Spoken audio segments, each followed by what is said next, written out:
সকালে ঘুমিয়ে আছি, বর আমাকে ডেকে বলে তাড়াতাড়ি ওঠো নয়তো মুভি সব শেষ হয়ে যাবে। কি হয়েছে জানো তো, কিছুদিন থেকে ওকে বলছি চলো স্ত্রী টু মুভিটা দেখে আসি, বাট ওনার তো সময়ই হয়ে উঠছিল না। আলটিমেটলি সানডে আসায় ওনার সময় হয়েছে আর আমাকে না জানিয়ে টিকিট অলরেডি করেও ফেলেছে। মুভি টাইমিং 11:15, আমি জানতে পারি 9:30 আর এখন বাজে 11:10। জানতে পেরে বিছানা ছেড়ে তাড়াতাড়ি ঘরের সব কাজ কমপ্লিট করে রান্না বান্না সেরে আমরা রেডি হয়ে বেরিয়ে বাড়ি ফিরতে ফিরতে 2টো বেজে যাবে, আর তখন অলরেডি লাঞ্চ টাইম চলবে, তাই রান্নাটা সেরেই আসে। টু বি অনেস্ট, আমরা প্রায় মুভি দেখতে যাই, কিন্তু আজ পর্যন্ত মাথা ঠান্ডা করে শান্ত মেজাজ নিয়ে কোনোদিনও মুভি দেখতে আসতে পারিনি, কারণ সবসময় এই মুভি টাইমিং এর 1 ঘন্টা আগেই আমাদের প্ল্যান হয়। হরর মুভি দেখতে আমি প্রচন্ড ভয় পাই, বাট এটা যেহেতু সবার রিভিউতে আমি দেখেছি যে এটা ফানি মুভি ছিল, তাই আমি এসেছি দেখতে। এত জলদি বেরিয়েছি রেডি হয়ে আর দৌড়ে দৌড়ে এসেছি, তাই আমার প্রচন্ড জল তেষ্টা পেয়ে গেছিল, তাই বর ওখানে গিয়েছে আমার জন্য জল আনতে।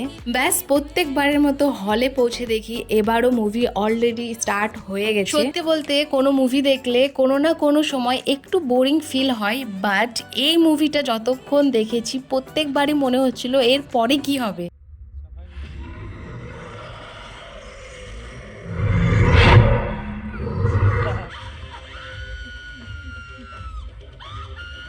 ফাইনালি মুভি শেষ, আর মুভিটা জাস্ট অসাধারণ ছিল, ভীষণ ভালো লেগেছে মুভিটা দেখতে। তারপর তো ওখানে কিছু ফটোশুট করে আমরা বেরিয়ে আসলাম বাইরের দিকে। অ্যাকচুয়ালি বাড়ি এখনো যাইনি, আমরা গেছিলাম একটু মলের ভেতরে কেনাকাটা করতে, দেন আলটিমেটলি চলে আসলাম আমরা বাড়ি। ওকে, থ্যাঙ্কস ফর ওয়াচিং, দেখা হবে তোমাদের সঙ্গে অন্য কোনো ব্লগে। টাটা।